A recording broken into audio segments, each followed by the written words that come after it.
Hey guys, this is Gusen for 6plusholdem.com, and before this video starts, I just want to give you guys a short introduction in our newest promotion we have running on Natural8.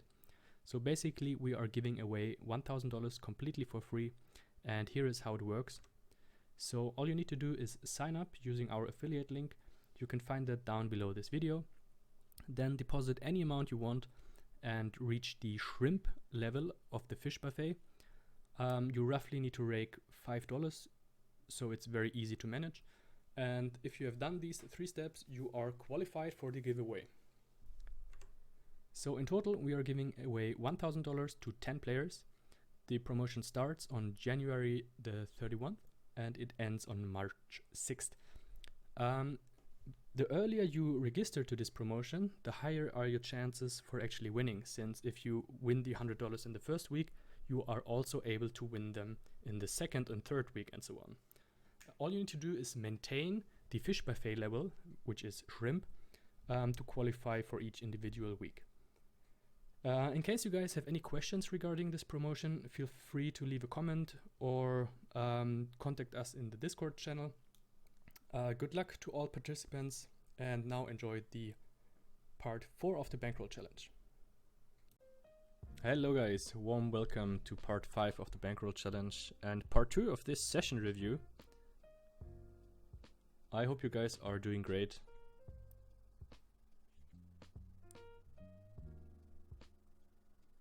So we had a rough start in this session, but managed to climb back. And I think currently we are winning a couple of buy-ins. So let's see how this session continues.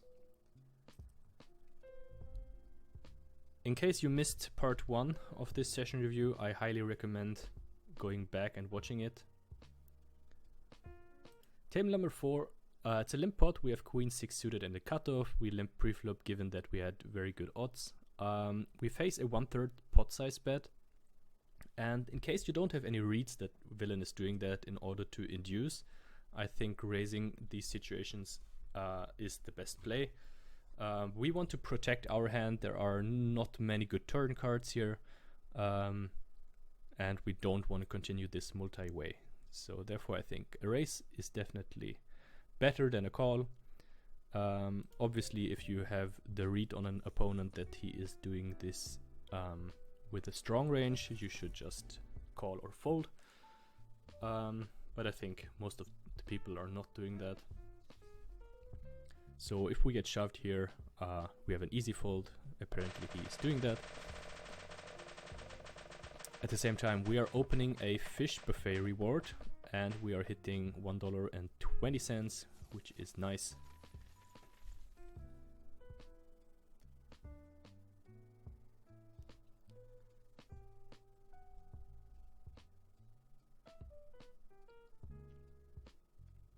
I think I had a couple more fish buffet. Yeah. Okay. So we hit 50 cent in that one.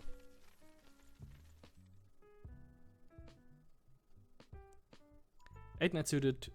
Sorry. Yeah. 8-9 suited. Table number 3. You definitely want to have that in your ISO range.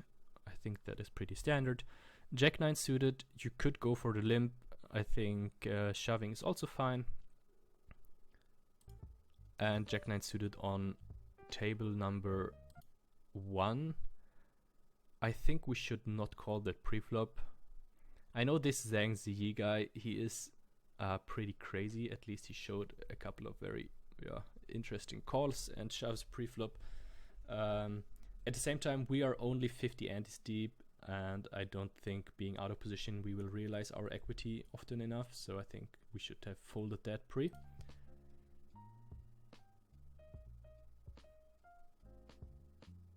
Table number 3, easy c-bet on ace king 6. We have the nut gut shot. You can probably hear in the background that I am opening a couple of fish buffet rewards. It seems like I decided to check back the flop. No idea why I did that. I don't like it at all. We don't have any showdown value with 9 high. Yeah, would definitely recommend c-betting this flop. At least we're going for the delayed c-bet.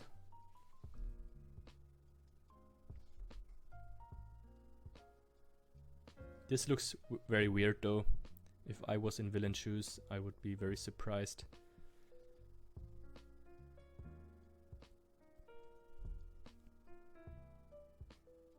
And it seems that I'm shoving the river. I actually like this play in order to make him fold like King X, or maybe a hand like pocket tens. Very unlikely he got pocket tens. Yeah, let's see what he calls us with.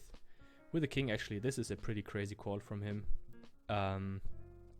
Probably a good call, given that we checked behind the flop and we should c-bet this with our value range. So yeah, definitely a misplay here.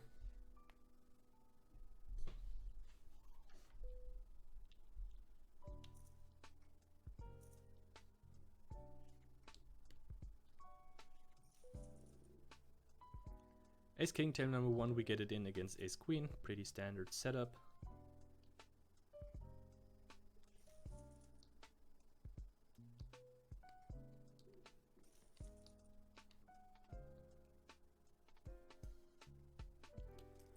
He makes a straight on the turn.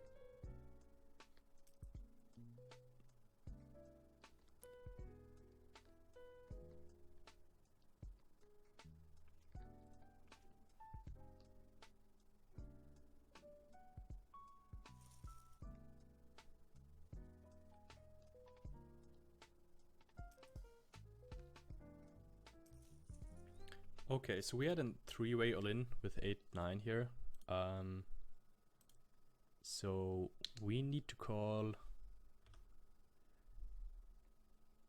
79 in order to win 213. So that means we need 37% equity. This is probably a tiny bit too loose.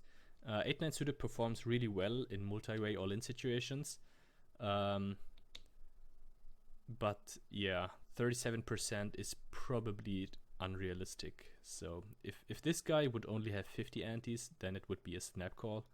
But the fact that he got 80 antes, I think, should make us fold this hand.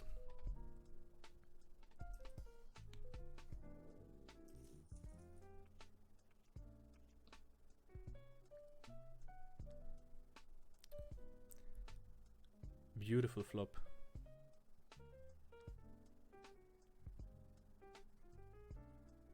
We're actually favorite on the turn here. But we lose, unfortunately.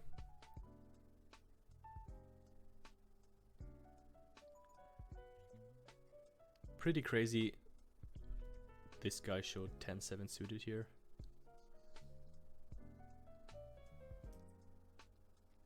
Table number 1, we get it in on the flop with King Jack against King 10.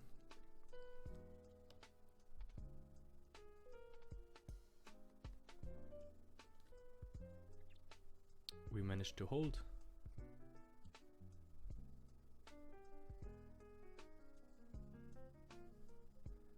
So far I think we misplayed 8-9 suited twice, called a pre-flop all-in, and then on table number 3 we did not c-bet, which led into a very strange dynamic on turn and river.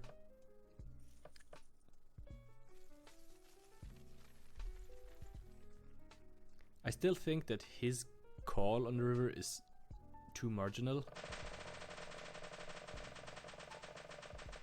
given that we might have pocket kings or pocket aces there from time to time that we decided to check behind on the flop. And we should bet our bluffs on the flop there, so yeah. You can hear in the background we are opening a couple of fish buffet rewards. I think I managed to get like $20 or something from those.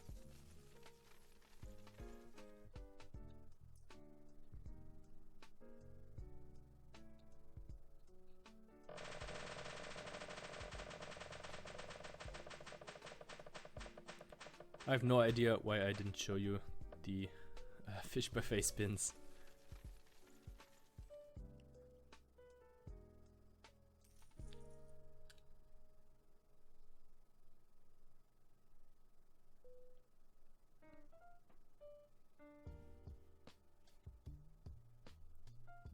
Standard fold with ace-10. I don't think that hand performs good against an open raise, especially having two players sitting behind.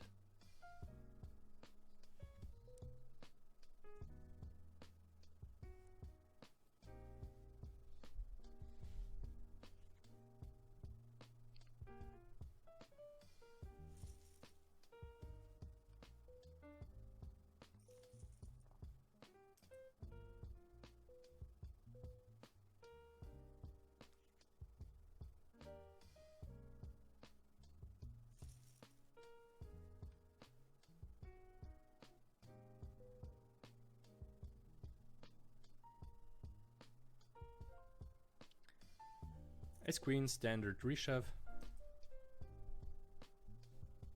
We should be ahead here against this 43 ante shoving range.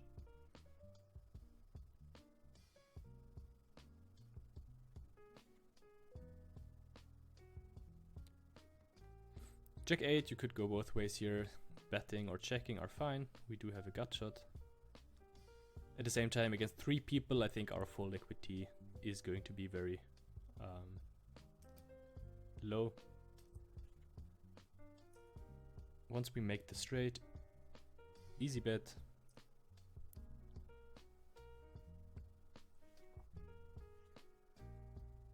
Unfortunately, we lost the ace queen versus ace 10 on table number 1, but a pretty standard setup. Okay, so we get basically check min raised on the turn by Psyche. I decided to shove here. I'm not super happy with the shove. I think, well, there are 2 flush draws, so we definitely want to protect here. We are not that afraid of King Jack actually, since I think King Jack would either bet himself on the turn or would check raise bigger. So the question is, how do we get more value from calling and then calling a potential river bluff or shoving the turn, mainly for protection? I think both options are fine.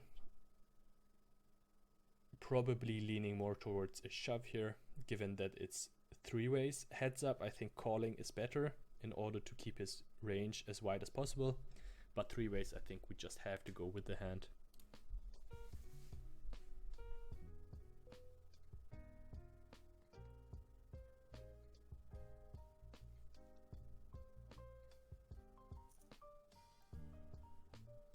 Zhang Ziyi is tanking and folding.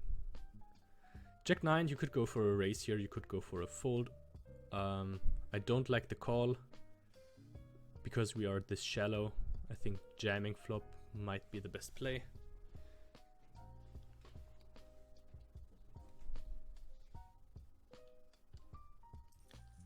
We get it in with aces 3 ways against ace king and jack 10. Very, very bad flop for us.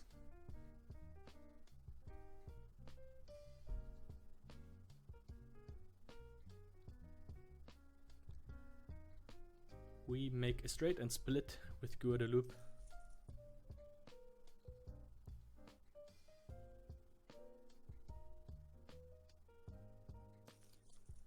Against min raises on the button, you have to call 100% of your range.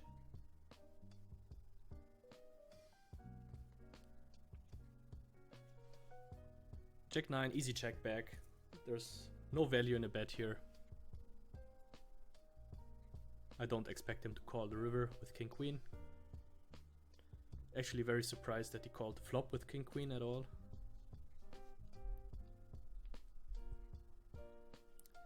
King jack, table number 4, easy jam against the 36 anti-stack.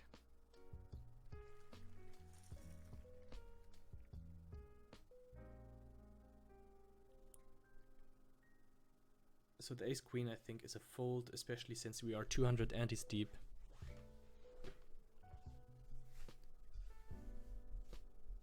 Ace Jack, table number 3, facing a bet and a raise. I think we should not continue that.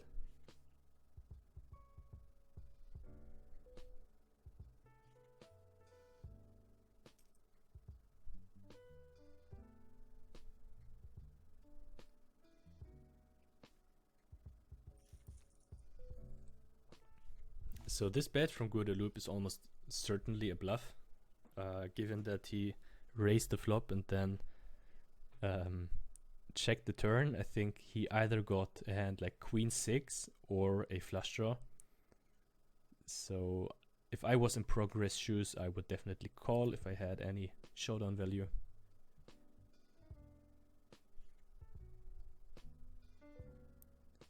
Okay, so I'm very surprised that I see Queen 10 in Guadeloupe's range.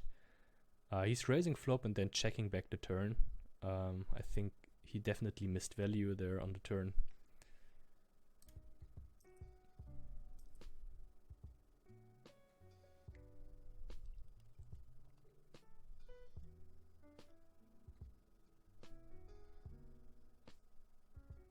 But we are not here to rate other people's games.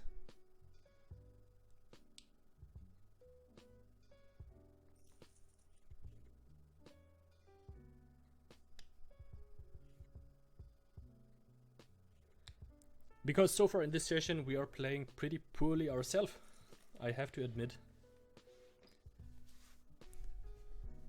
But I think, or I hope at least, that seeing mistakes like this will improve your games as well. This is something I can highly recommend if you want to study. Just record a session that you played and then you will be able to find leaks pretty easily.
I'm actually surprised to see myself checking back the river once we make 2-pair.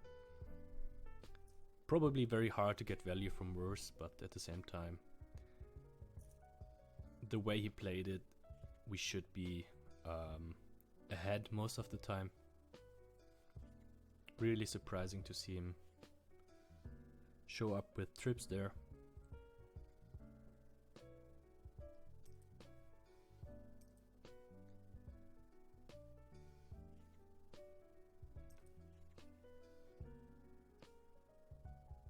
Being results orientated, this was obviously a brilliant check behind, since he will never fold trips there.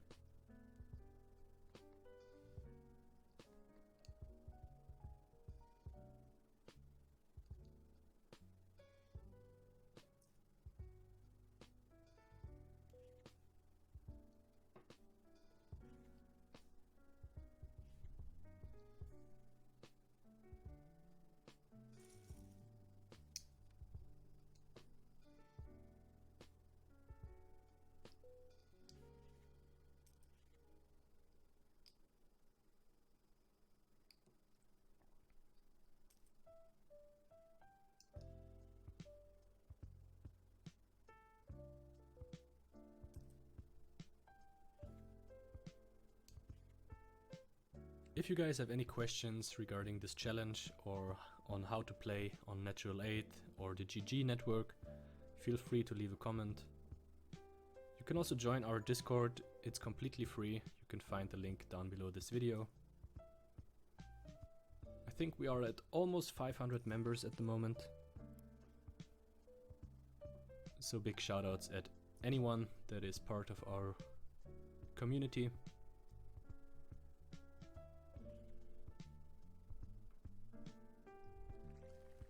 Ace King 10 number 1, pretty standard value bet on turn and river once he checks behind the flop. Definitely some value against worse kings.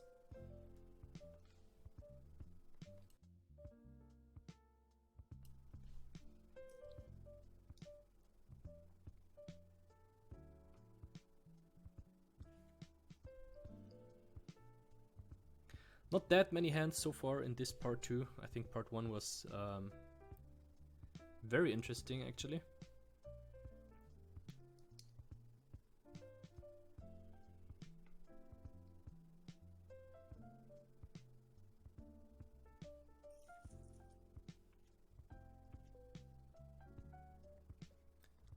Uh, 7-7 Jack, I think in a limp pot I would see myself bet this more often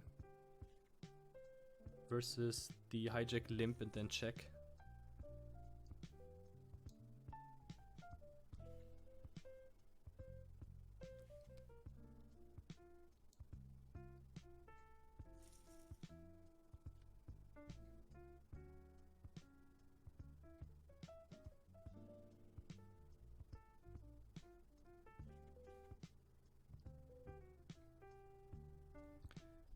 King 9 suited for 62 antes I think might be a bit loose.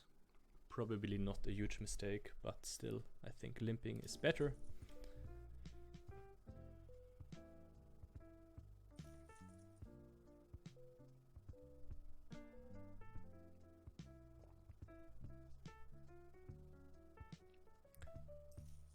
Okay, so A7, we limp in the cutoff, the button checks behind, and on this board I think checking or betting are both okay. We then face an overbet from villain on this board. I would be very surprised if he does that with trips, given that most of the time people just wanna value bet with trips. So seeing this, I think he is somewhat likely to just have a flush draw here. We block the 7 of clubs, which reduces the combinations of flush draws he could have. Yeah, really awkward spot to be in. I wouldn't hate a call here. Also, I think folding is fine. Table number 4, we get check raised on this board and we decided to get it in. This might be some leveling wars I had with Guadeloupe going on.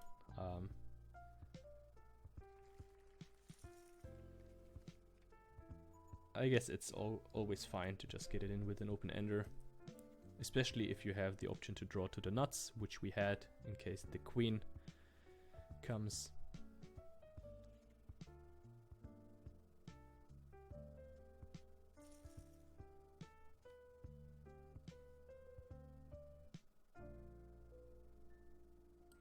Uh, 9-7 offsuit here on the button. We do get relatively good odds. At the same time, the under the gun opener is shallow. If he was like the same stack depth as the hijack, I think calling is fine. But him being this shallow, I think we should fold this hand.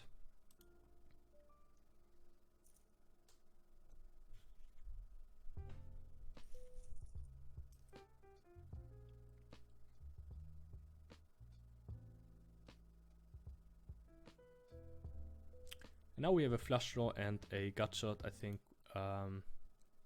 we can jam or we can call. I don't think we should ever fold here. Yeah. He's betting very small as well. I think it doesn't matter too much if we jam or call here.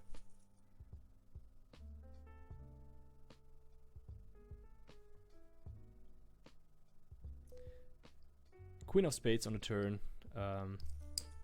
We have to call it down now. run into the nuts.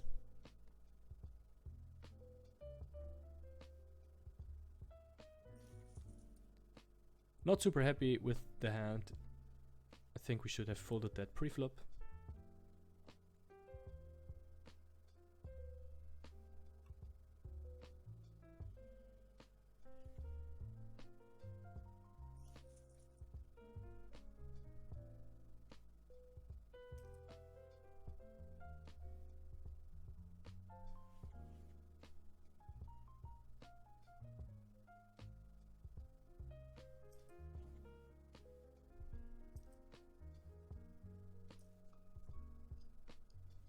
Ace king and a limp pot, pretty standard bet.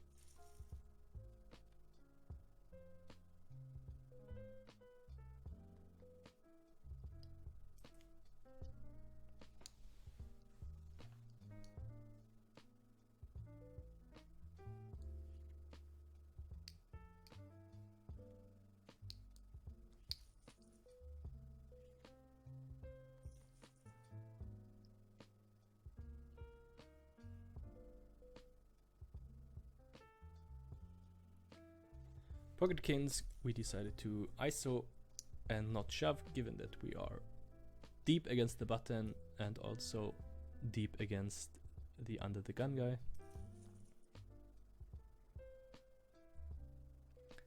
Very interesting board.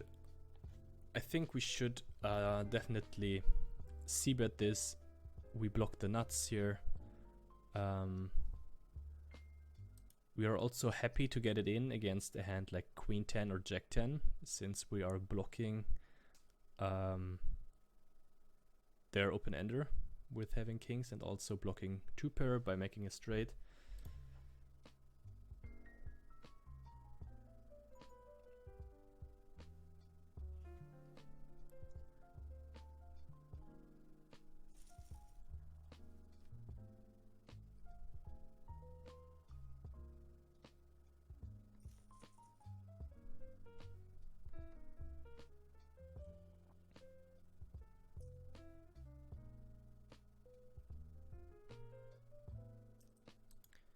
So Queen Jack, you can see me fold here against an almost pot-sized bet in a limp pot. We have one player sitting behind. At the same time, Queen Jack does not really perform good on a lot of turns, so I think folding is fine. We could also call, but I think we have to give up too many turns here.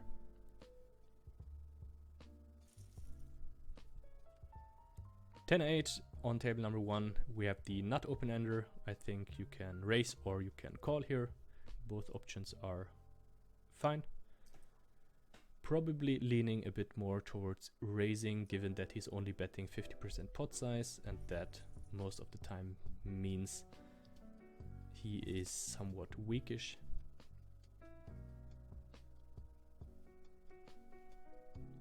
We make the nuts on the turn. At the same time, table number 4, limp pot, we face a check raise from progress 1 on a very dry board. There's only very few value combinations he could have, like aces and ace jack. I think calling is definitely good.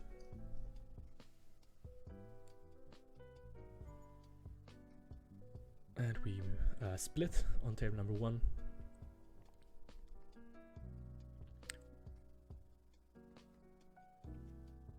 So he shows us king jack. Very, very like surprising that he check raises king jack on the flop.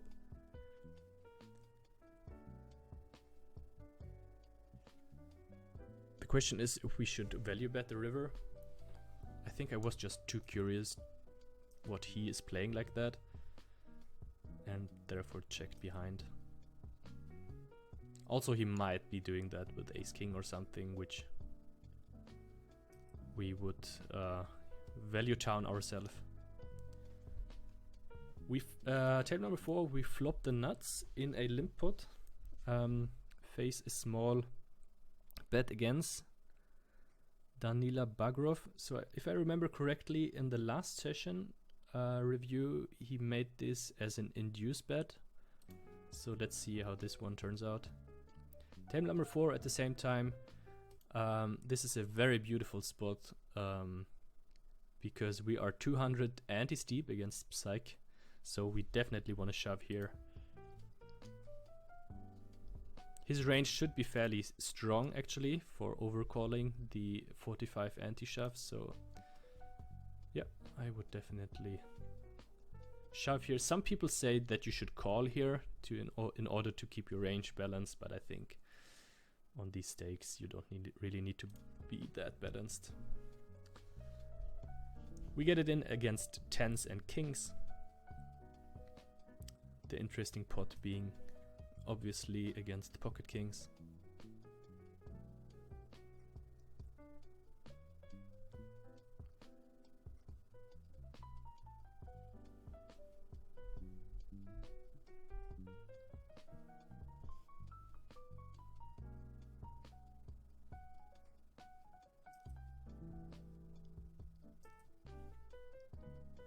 I think his overcall is pretty decent. He will induce some lighter shoves by me there. At the same time, with pocket kings, you're not too happy seeing a flop, having 150 antes behind, so yeah. I think he could go both ways there, calling or shoving pre.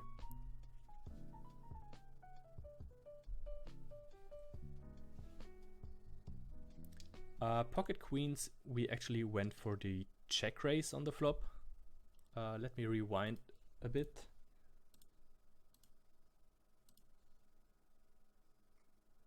Okay, so this Zhang Ziyi guy is betting almost pot sized, then we get one overcaller and we decided to get it in. Yeah. I think this plays actually fine, given that he will definitely lead out a lot of his top pairs here. Occasionally we do run into a set or the straight. I don't think he is calling too many 9-7 offsuits from the hijack. 9-7 suited is definitely possible. And given that there are already 25 big blinds dead money, I think shoving here is fine. Also, if he got the hand like Jack 9, we are in very good shape since we are blocking the straight outs.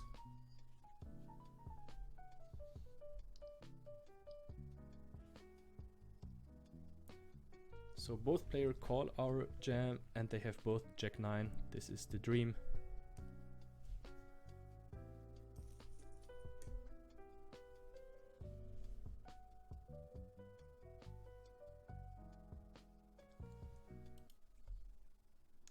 And we do manage to hold. Very, very good.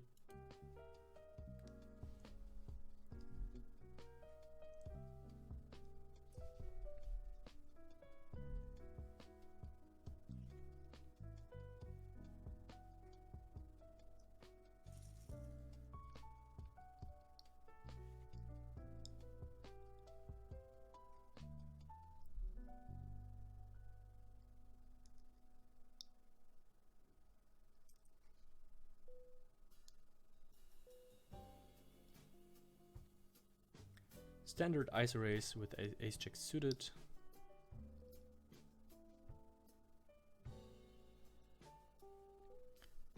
Table number 4, you can see we decided to shove here with queen jack suited. At this point we can basically ignore the hijack and cutoff since they would raise their strong hands pre-flop. At the same time, I don't think I like this shove for 90 antes. Yeah, it's not the worst, but I think checking is probably better.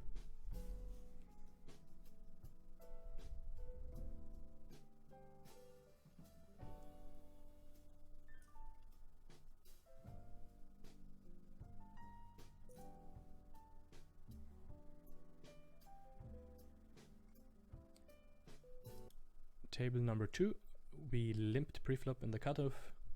in order to limp jam, of course.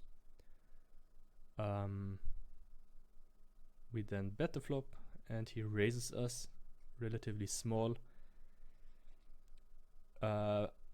I think we should fold here, given that we block king jack and jack 9, so that makes it more likely he's having some kind of a 2-pair or top pair type hand. We could call here and then attack like kings or aces or 9s or 8s, given that we block the straight draws. Still leaning more towards a fold on the flop.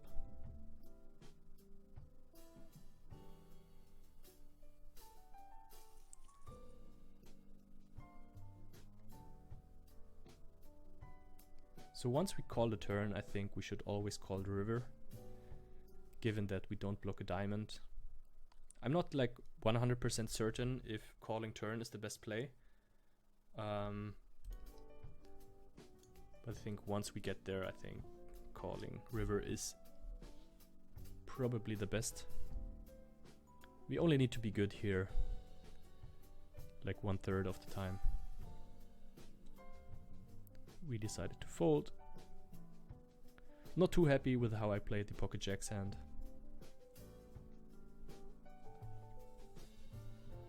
Table number 3, we get it in with ace king against ace queen. Standard scenario. He gets there on the river, unfortunately. 10-7 suited, facing a big ISO raise. I think we should fold. Don't like the call, although this guy seems to be very fishy. I think this is a bit too loose. On this board, leading is definitely good. This hits our range more than his range, so yeah, leading is fine. And if he jams, we are always calling, given that we have enough equity against overpairs.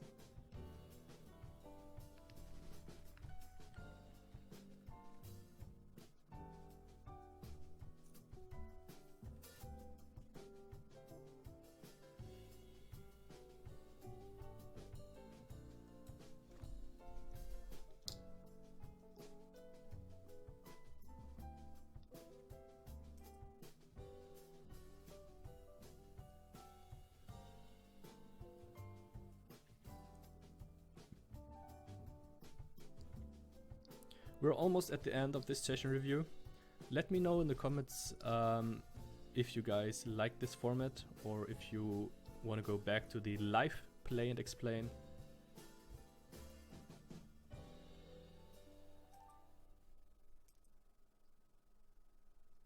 I think we made a decent profit overall in this session. And we also misplayed a lot of the hands actually. Made more mistakes than I was expecting. But this is always a good way of finding your leaks, so hopefully we will get even stronger after this session.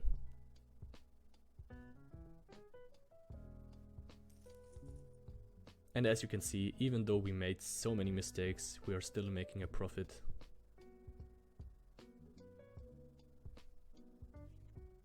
Table number 1. We flop trips here. You can go for the call, you can go for the raise.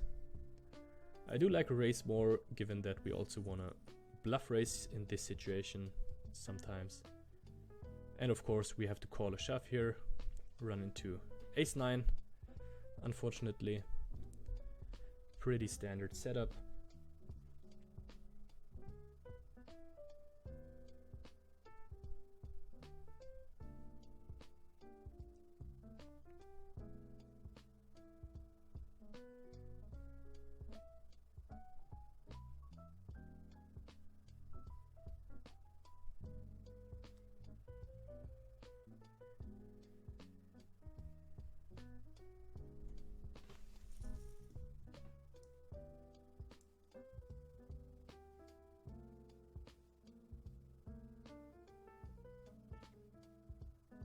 Okay guys, so this is the end of that session. I already checked out the results. We won $55 in that session, but that was including the rake back, and I think rake back was around $20. So winning 30 bucks, which is in buy-ins, I think 6 or 7 buy-ins. Although we made some big mistakes, some smaller mistakes, especially the 8-9 suited hands stays in my mind for quite some time, I think, where we did not decide to c-bet and then bet turn and shove river, and he hero called us with a king. That was pretty sick. Other than that, not too many interesting spots. I think part 1 was more interesting to watch. Yeah, I hope you guys enjoyed this session review. See you in the next part, and good luck at the tables. Bye bye.